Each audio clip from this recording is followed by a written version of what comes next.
샬롬 샬롬. 여러분 반갑습니다. 최한권 목사입니다. 오늘 이 말씀을 나누기 전에 함께 말씀을 나누기 위해 영상 앞에 앉아 계신 여러분들을 생각하면서 참으로 여러분은 하나님의 귀한 걸작품이다, 마스터피스다, 포이에마르다, 이런 생각이 듭니다. 우리가 그동안에 많은 사람으로부터 우리가 이러이러한 사람이다, 이런 얘기를 들었습니다.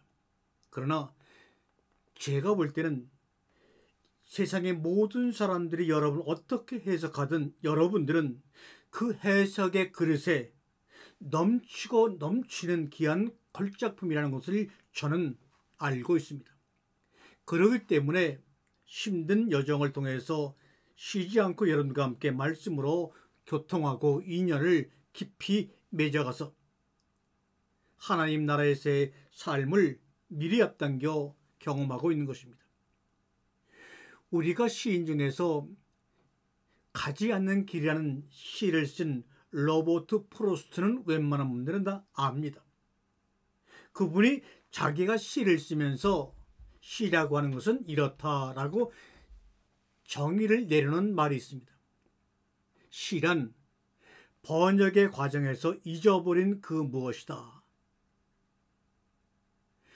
자기가 쓴 시라고 하는 것은 하나님이 지으신 천하 만물을 언어로 표현하는 과정에서 잊어버린 그 무엇, 그것을 시로 표현하고 있는 것이다 라고 얘기합니다. 우리가 하나님 말씀을 히브리어에서 영어로, 프랑스어로, 중국어로, 또 우리 한글로 그 번역되는 과정에서 놓치고 잊어버린 그것들이 얼마나 많은지 이것을 발견해서 이제는 성도들에게 먹여야 합니다.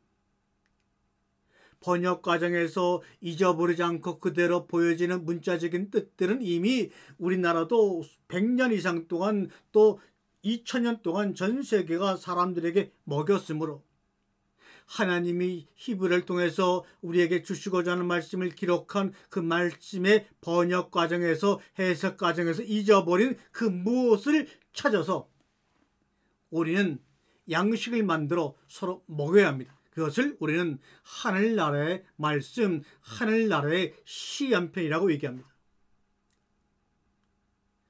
우리가 좋아하는 김소월 시인이 있습니다. 국민학 교과서에도 많이 나왔기 때문에 누구나 다 이 김소월의 진달래꽃이라는 시인은 다 알 것입니다. 그의 시 중에 말없이 고이 보내드리오리다.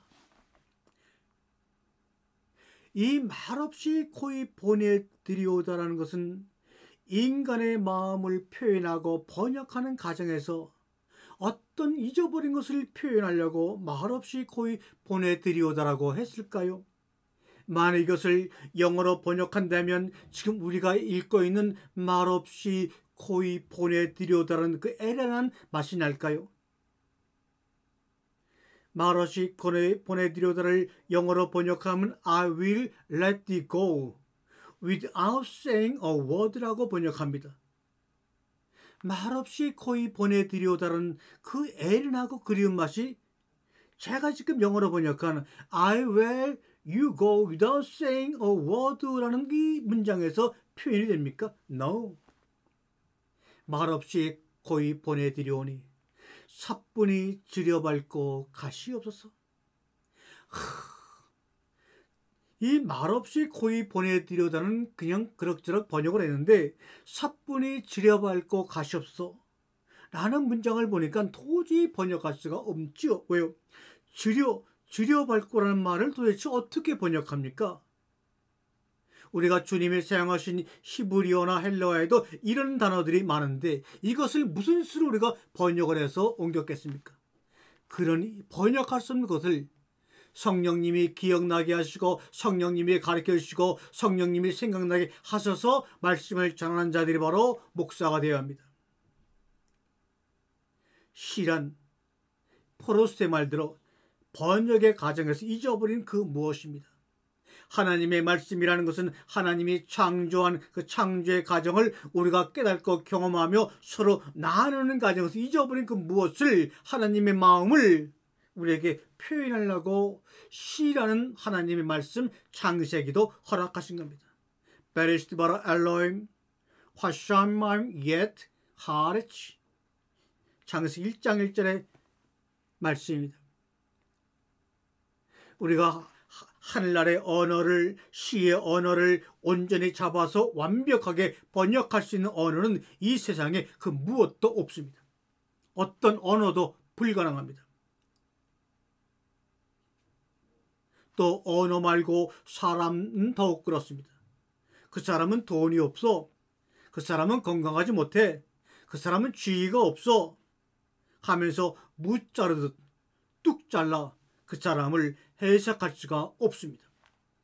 이러한 것들은 사람의 존재 100% 중에서 10%도 못 본 것에 불과합니다. 사람의 나머지 90% 이상은 빙산의 밑받침처럼 헤아릴 수도 없는, 잴 수도 없는 심연 속에 존재하기 때문입니다.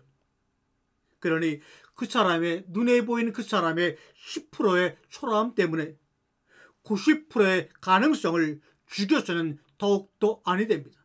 특별히 교회 공동체 내에서는 그렇습니다. 이 진리에 대해 프랑스 철학자 파스칼은 인간은 인간을 초월한다고 말했습니다. 인간은 하나님의 형상대로 지음받은 존재이기 때문에 인간 이상의 존재, 인간을 넘어서는 존재입니다. 실패하는 경험, 좌절했던 일, 초라한 환경 등이 우리의 전부가 아닙니다. 우리의 지극히 작고 작은 일부일 뿐입니다. 우리는 우리 이상의 존재이기에 우리 이상으로 가능성이 있으므로 여러분 포기하지 마세요. 쓰러지지 마세요. 낙담하지 마세요. 분노하지 마십시오. 그래서 어거스틴은 무엇보다도 우리 자신에 대해서 놀라자고 서로가 서로를 바라보면서 서로의 경이로움에 대해서 깜짝깜짝 놀라자고 합니다. 그러면서 이런 말을 하지요. 사람들은 밖으로 나가서 높은 산, 큰 파도에 넓고 긴 강의 흐름, 끝없이 넓은 대양, 별의 운행 등을 바라보고 놀라움을 금치 못합니다만 자기 자신들에 대해서는 전혀 놀라지 않습니다라고 어거스틴은 이야기합니다. 이제는 히말라야 같은 높은 산, 바다의 큰 파도, 넓고 긴 강의 흐름, 끝없이 넓은 대양, 별의 아름다운 반짝임 등만 보고 서로 놀랄 것이 아니라, 아바타라는 영화를 보고 놀랄 것이 아니라 우리들 자기 자신들에 대해서, 나 자신들에 대해서 놀라움을 표현한 공동체가 바로 교회입니다. 우리는 세상 사람들의 해석의 그릇에 담기에 너무나도 큰, 그리고 충분히 옳고 아름다운 하나님의 걸작품이요 시입니다. 그러니 여러분, 이 방송을 듣는 사랑하는 성도 여러분, 나의 형제 자매 여러분, 기죽지 마세요. 하나님이 주신 나의 시를 쓰며 인생을 살아갑시다. 영혼을 구원을 이끄는 하늘나라의 시인으로 살아가자 이 말입니다. 나로서 살아가는 것이 하나님께 영광이요, 나다움, 너다움, 그다음이 인간다움, 아름다움입니다. 부족한 종의, 부족한 우리들의 아폴리즘, 아름다움입니다. 영성학자 토마스 머튼은 나무는 나무가 됨으로써 하나님께 영광을 드린다라고 말했습니다. 마찬가지입니다. 사람은 나로 살아갈 때 하나님께 영광입니다. 사자는 사자 후를 발해야 하고, 물고기는 헤엄쳐야 하고, 독수리는 창공을 날아야 존재 자격이 있는 겁니다. 나는 나로서 살아갈 때 존재의 빛남이 있습니다. 하나님이 천지를 창조하시니 보시기에 좋았더라 말씀하셨습니다. 특별히 창세기 1장 31절에는 하나님이 지으신 그 모든 것을 보시니 보시기에 심히 좋았더라. 메호드 토브란 말이죠. 그런데 이 말을 의역하게 되면 하나님이 지으신 그 모든 것을 보시니 좋았더라, 아담이 좋았더라, 이렇게 의역하는 것이 맞습니다. 왜요? 메호드라는 말과 아담이라는 말은 세 개의 알파벳으로 만들어졌는데 가운데 알파벳은 같고 앞뒤의 단어를 서로 바꾸게 되면 메호드가 아담이 되고 아담이 메호드가 되기 때문에 심이 좋았더라, 아담이 좋았더라, 이렇게 하나님이 고백하는 장면이 바로 창세기 1장 31절의 말씀입니다. 하나님은 모든 만물 그리고 한 사람 한 사람을 실패하지 않으시고 걸작품으로 창조하셨습니다. 우리는 온 우주와도 바꿀 수 없는 정교한 자들입니다. 그리고 각 사람에게 하나님의 영광을 위한 사명을 한 분 한 분 각자 주셨습니다.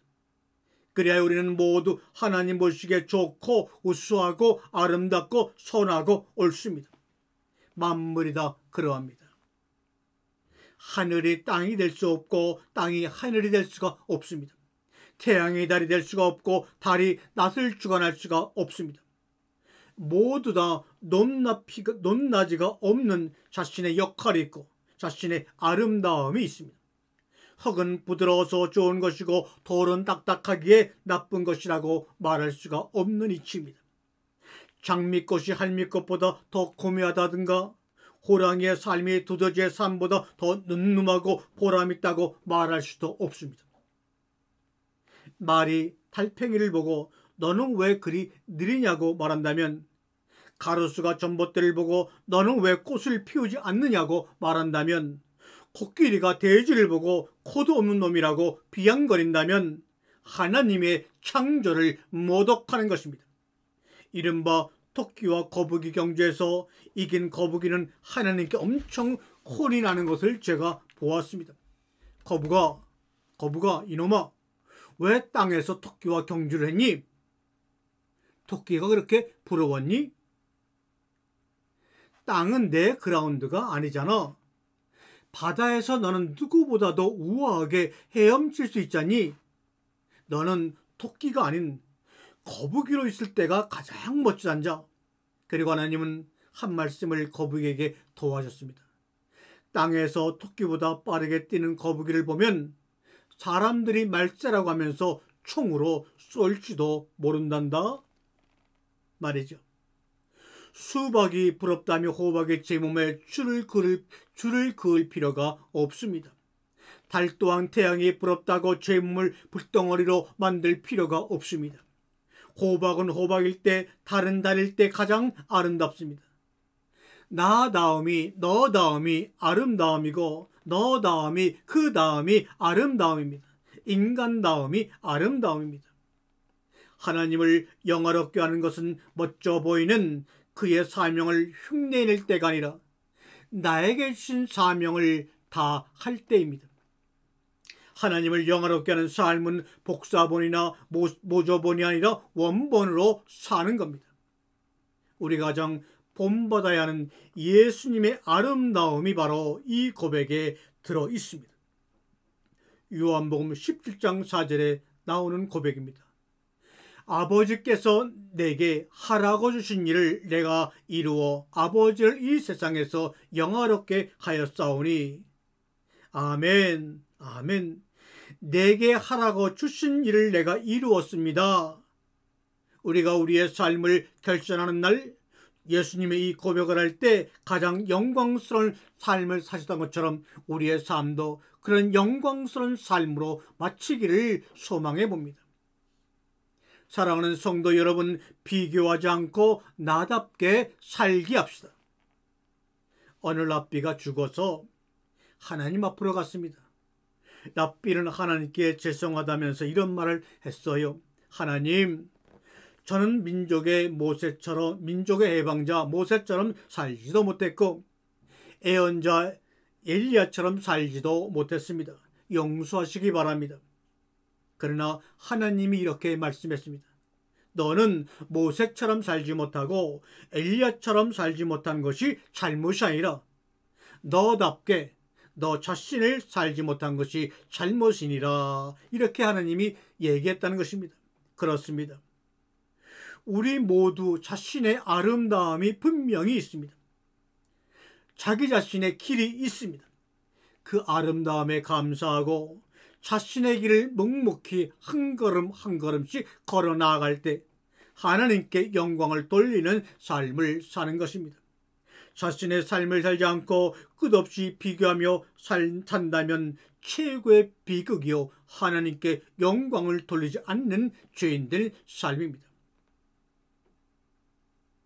미움받을 용기보다 더 중요한 것은 비교하지 않는 용기입니다.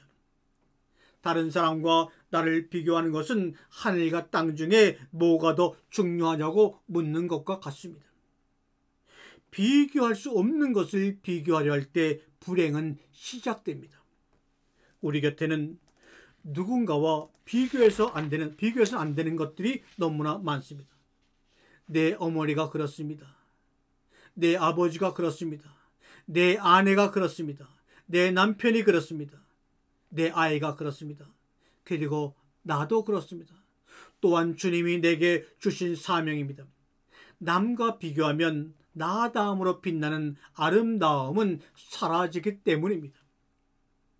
피아노와 멜로디언을 비교하는 순간, 궁정과 오두막을 비교하는 순간, 10평짜리 아파트와 60평짜리 아파트를 비교하는 순간, 벤츠와 모닝을 비교하는 순간, 드레스와 티셔츠를 비교하는 순간 한쪽은 의미를 잃고 슬퍼집니다. 멜로디언에는 멜로디언만의 아련한 음색이, 오두막에는 오두막만이 줄 수 있는 추억이, 티셔츠에는 티셔츠가 지닌 자유로움의 멋이 있는 것 아닙니까? 달팽이는 자신의 보폭으로 노아의 방주에 들어갔습니다. 만약 달팽이가 참새와 자신을 비교했다면 좌절하면서 방주에 들어가지 못했을 것입니다. 지붕 위에 있는 둥근 박이 늘 보름달을 부러워하고 또 보름달은 태양을 부러워하여 불평한다면 가장 불행한 삶입니다. 박은 목마른 사람에게 물을 떠주는 바가지가 될 때, 보름달은 어두운 밤을 은근히 비치며 살아가는 사람들에게 희심과 정감을 줄 때 가장 행복합니다. 여러분 잘 보셔요. 잘 보세요. 나무는 자신의 가지 위에 앉아 노래하는 새들을 시기하지 않습니다. 여름에 피는 꽃은 봄에 피는 꽃을 질투하지 않고 오로지 자기 다음으로 하나님의 영광을 날마다 드러냅니다. 꽃과 나무들도 이러할진데 꽃보다 더 귀한 우리는 자신의 모습으로 더 맑게 웃을 수 있습니다. 자기의 존재 이유를 줄이면 자유가 됩니다. 비교하지 않고 나답게 자신의 존재 이유로 살아갈 때 가장 자유롭고 행복한 삶이 되는 것입니다. 내 수염을 그리는 하가에게 야성적인 내 수염을 그대로 보여주는 것이 멋스러운 삶입니다. 오늘 시편 139편 14절의 말씀을 고백함으로 말씀을 마칩니다. 내가 주께 감사하오문 나를 지으심이 심히 기묘하심이라. 주께서 하시는 일이 기이함을 내 영혼이 잘 아나이다. 아멘. 아멘.